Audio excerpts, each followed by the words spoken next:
الحمد لله رب العالمين، والصلاة والسلام على خير خلق الله محمد وعلى آله وأصحابه الكرام وتابعيهم بإحسان إلى يوم الدين.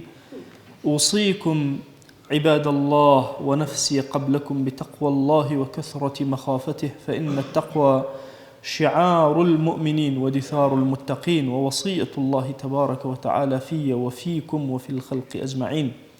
وشويسكام ڕۆژێ مانگە و ڕەمەزانی ڕوتبە و پلەکەش فرە گەورەن، چنەها حەدیثا پێغەمبەری صلی الله عليه وسلم باس کردیان. یۆجە حەدیثەکە فەرماوە ئینسان تووش و فتنەی بوو، ئیمتیحانی بوو. فتنە عەرەبینە بمعنى امتحاني ابتلاء. فرماوە فتنة الرجل في أهله وماله ونفسه وولده وجاره. إنسان تووش و فتنەی و تاقیکردنەوەی بۆنە، امتحانی بۆنە، ئەهل و ژەن و زارۆڵەیشن، ماڵ و سەرەت و سامانیشن، زیانڕەوی کەرۆ کەمڕەوی کەرۆ. ونفسه تووش و ئانەیە بۆ درێ نەفس وێشن تووش و فتنەی بوو، جایشان تووش و ڕیای بۆ، تووش و تەکەببر، تووش و عوجبی بۆ، نەوەژگن و نەوەشی ڕۆحی. وولده وجاره چەنی ئانەیە زارۆڵەکەش، کوڕەکەش، هامساکەش، ئینە گرت با بە فتنێ پێش، جایشان هامساکەڵ فتنەتە، غەیبەتشکەری، قسەی وەرانوەرشکەری، احترامش مەگێری، احترام و ئانەی کە ئیسلامی پەنەواتنی سەبارەت بە هامساکەڵ مەکەری، نەگر فتنێنێ ڕۆڵکەرانە. فەرماوە يكفرها الصيام والصلاة والصدقة والأمر بالمعروف والنهي عن المنكر.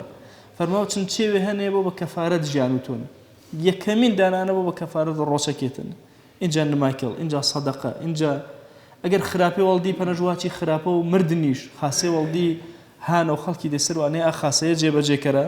فەرماوە ئینێ بۆ بەمایە ئانەیە کە بۆ بە کەفارەت کەچی ئیمتیحانە بەربشی ڕۆژێ فرە گەورێنە.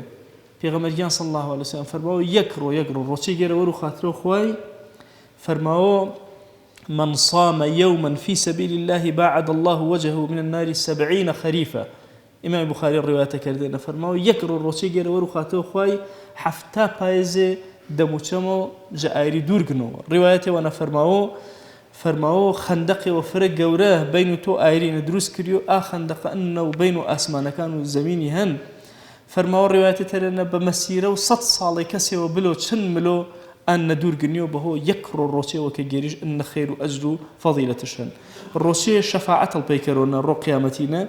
فەرماوە قرآن الروتي إدوما يا الرقية متينة الصيام والقرآن يشفعاني شفاعت كرا الروتي ما سخوا يعني إيه كسور خاتو تو وش جگرت شوی گرتو وش پارزنا دی خواه چن وش پارزنان أن تو جائری پارزن شو کرم بشفاعت كارو شفاعت البيكرو دعاكي تو فرجيرين كاتكواتو الروتي جيري بلام كام روتي.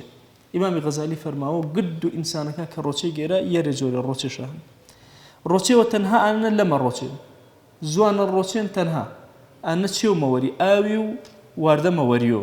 فەرماوە ئینە جۆرێەوە عامە و خەڵکین ڕۆچێ دماو ئینەیە ڕۆچێوەنەکە ئەعزایەکە گرت پارێزنی دەسڵ خراپە مەکەرەوە، جوانڵ مەکەرەوە، چەمێڵ مەکەرە، قاچەکەڵ بەرەو خراپە مەلا، داوێن و شەهوەتە بەرەو خراپە مەلۆ.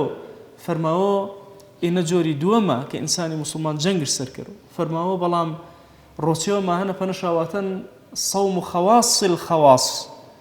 فرماو إيه الروتي فرا مهمة إنسان محاولة كرو دلج الروتي بو، محاولة كرو خيالج الروتي بو، خرافة خيال شرني، خرافة دل شرني، النوش باك راجير كردو. فرماو هرش كزياوة إبلا الروتي كأخير بلن إثر هرشي أجر باداشت الروتي كان قد جورجنو وفضيلة جورك جورجنو.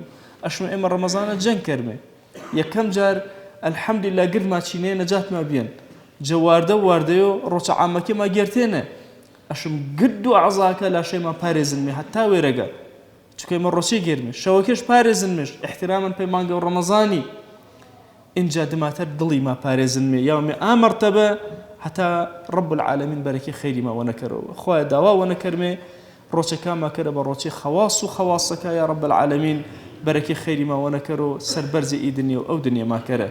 وأوصيكم أيضا بالصلاة والسلام على رسول الله حيث أمرنا الله تبارك وتعالى في محكم تنزيله قائلا إن الله وملائكته يصلون على النبي يا أيها الذين آمنوا صلوا عليه وسلموا تسليما.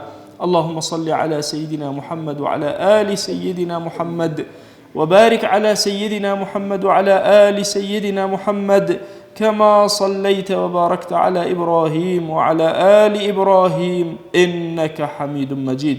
اللهم اغفر للمؤمنين والمؤمنات وللمسلمين والمسلمات ولمن أنشأ هذا المكان. اللهم أعز الإسلام والمسلمين وأهلك الكفرة والملحدين. اللهم انصر من نصر الدين واخذل يا رب من خذل الإسلام والمسلمين. اللهم آت نفوسنا تقواها فزكها أنت خير من زكاها، أنت وليها ومولاها. آمين آمين والحمد لله رب العالمين. أقم الصلاة يرحمك الله.